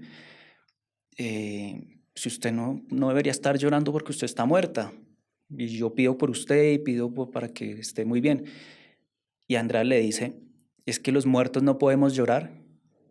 Aquí en esta vida pasa lo mismo que pasaba en la vida terrenal. Lloramos, sufrimos, pasamos penas, pasamos muchas cosas. Y ya quedó como que, o sea, no pensaba que de pronto un espíritu, el fantasma de alguien en ese más allá siguiera viviendo, por decirlo de alguna forma. Dice, estoy llorando porque no puedo empezar a subir si no atrapan a mi asesino. Y hasta que no lo atrapen no puedo irme. Al tipo lo cogen, lo sentencian y cuando le hacen la sentencia ocurre un fenómeno también paranormal en cada casa de ellos. Pero en sí, digamos, el sueño de ella, uno de los últimos sueños, es verla a ella sobre una escalera enorme, de escalones muy altos, de pie. Dice, ya comencé a subir, tengo que esperar porque esto no es trascender por trascender. Y bueno, ahí pues es bastante pero aquí tiene un pedazo de lo que deja escrito ella a su amiga. Y me va a permitir leerle un poco. Dice, este relato está dedicado a mi mejor amiga, quien fue la compañera más excepcional que pude tener y que siempre permanecerá en mi memoria como mi hermana. Donde quiera que te encuentres, espero que estés feliz. Agradezco por todos los momentos vividos, por haber sido parte de mi vida. Recuerdo tus palabras en el último sueño que compartimos. Nos veremos pronto. Siempre te llevo en mi corazón a pesar del tiempo transcurrido. Todo parece tan fresco como si fuera ayer. Como solías decir, éramos mejores amigas hasta la eternidad. Te adoro y cada día te extraño más. Ese me impactó muchísimo por el tema del misterio y de que la vida nos da señales y que casi nunca las vemos. Y llegamos al final de este video podcast con Howard Gutiérrez del canal Conexión Enigma. Síganlo, aquí abajo en el comentario está. Denle like ya mismo a este video. Si quieren que hagamos una segunda parte, compártanlo. Y quiero decirles una cosa, les dije al inicio, si llegamos a esos 10,000 comentarios, hacemos una segunda parte. 10,000 comentarios. Comenten lo que sean, yo siempre les respondo. Ustedes saben, si me dicen, ay, hola Esteban, estoy desde Honduras. Hola Honduras, hola, los quiero mucho, bebesaurios. Pero bueno, Howard, gracias por estar con nosotros. ¿Dónde pueden seguirte en redes, en tus canales, en donde quieran escucharte? Y tus libros, ¿cómo se llaman y dónde los consiguen? Muchísimas gracias, de nuevo lo digo, por tenerme en cuenta para estos episodios. Ya después llevo bastante en esto, entonces pasa uno un poco al medio olvido. Las redes sociales son Conexión Enigma o Howard Gutiérrez Oficial. En todo lado donde escriban eso van a aparecer mis redes sociales, Instagram, YouTube, Facebook, Spotify, en todo lado. Los libros, el número 1, que es este, ya quedan muy pocos ejemplares, ya no se van a volver a sacar impresos, que es Historias Paranormales de Bogotá. Lo pueden encontrar a través de la página de la editorial, que es calistaeditores.com, o en Busca Libre.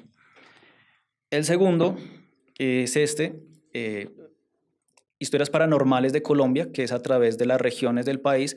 Lo encuentran a través de la página oficial conexionenigma.com, a través de Busca Libre con 15% de descuento, Mercado Libre con un 19%, esto depende de la cuenta que tengan con estas plataformas, y con un 50% de descuento a través de autoreseditores.com y también en formato digital, Amazon, Google y demás.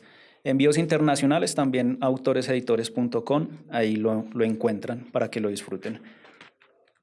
Y nada, muchísimas gracias por la invitación, por la charla, estuvo muy amena.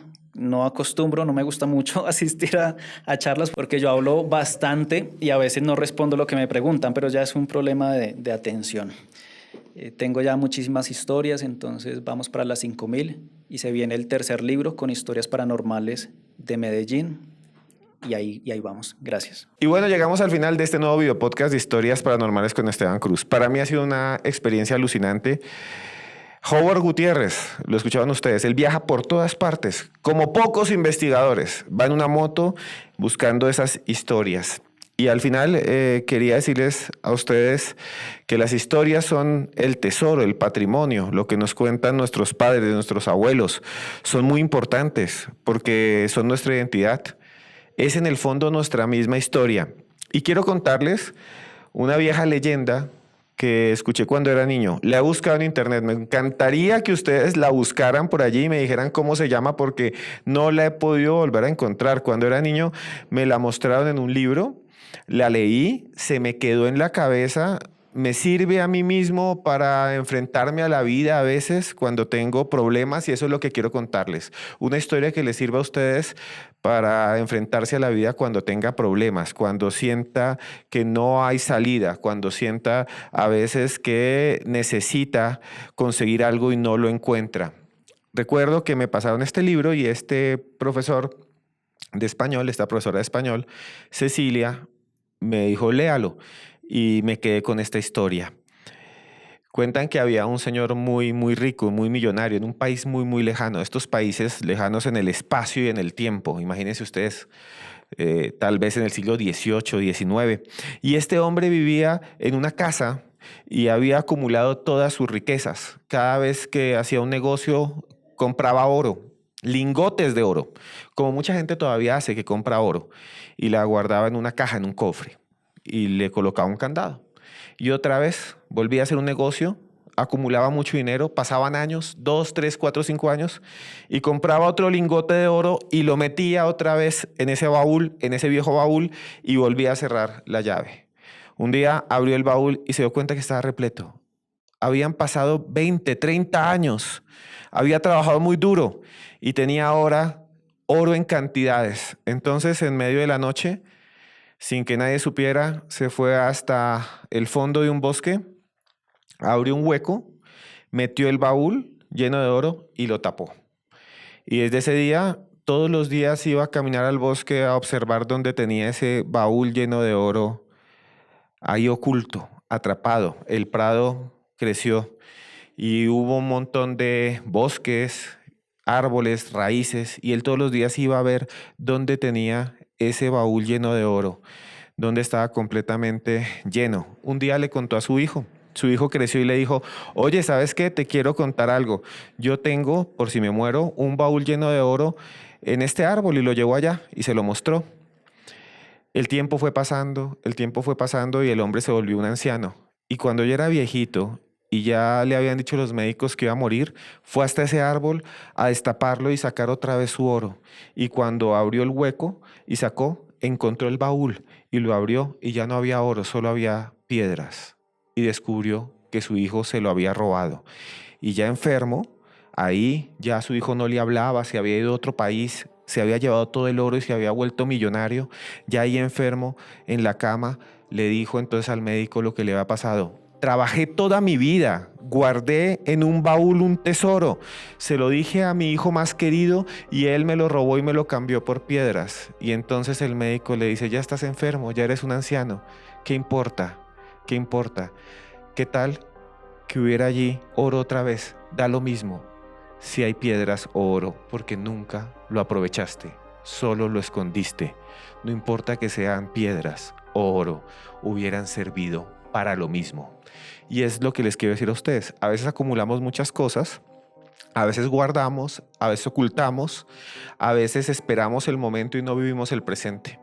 Como en esta historia también, en sus casas pueden tener, digamos, una vajilla. Usted tiene una vajilla y dice, esta vajilla es solo para las visitas, me la regalaron, la traje de India, y nunca la usa.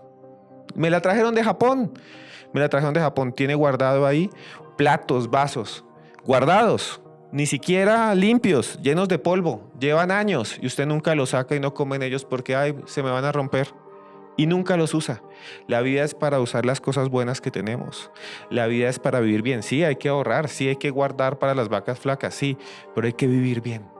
Hay que vivir bien, hay que aprovechar la vida. No escondamos tesoros, porque cuando un tesoro está escondido, no sirve de nada. ¿Cuántos tesoros no habrán ocultos por allí? ¿Cuántas personas no dejaron dinero debajo de un colchón y se pudre? Viva la vida. Vívala ahora, ese es mi mensaje. Usted puede vivirla, dese gusto a usted mismo, usted se lo merece, usted se merece su trabajo y su vida. Es lo que les quería decir. Al final solo tenemos una sola.